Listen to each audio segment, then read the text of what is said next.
جلسة وزارية تعقد في السراي الحكومي انطلقت عند الساعة الثالثة من بعد ظهر اليوم، يتصدرها استكمال دراسة الموازنة للعام 2026 وأيضا قانون الانتخاب. منذ بعض الوقت حصلت مشادة كلامية بين رئيس الحكومة نواف سلام وأيضا وزير العدل عادل نصار حول قانون الانتخابات، وتحديدا المادة المتعلقة باقتراع المغتربين، حيث اقترح الوزير نصار إرسال مشروع قانون إلى المجلس النيابي ينص على انتخاب المغتربين للمقاعد 128. إلا أن رئيس الحكومة نواف سلام رد عليه بالقول بأنه بهذه الجلسة نكتفي فقط بتسجيل الملاحظات حول القانون الانتخابي ومناقشة الثغرات على القانون الانتخابي الحالي.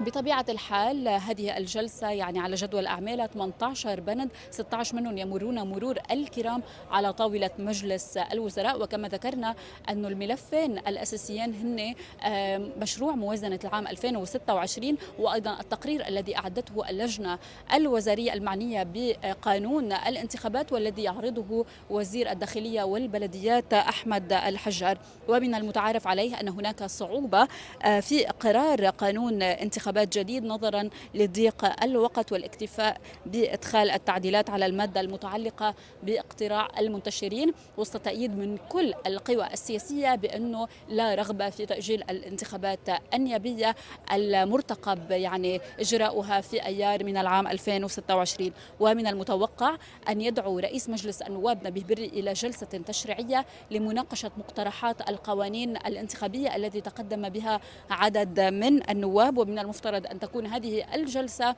من هون إلى أواخر الشهر الحالي. إذا نحن متواجدون في السراي الحكومي، سنوافيكم بكل جديد فور وروده. بتول فواز وعلي شمس.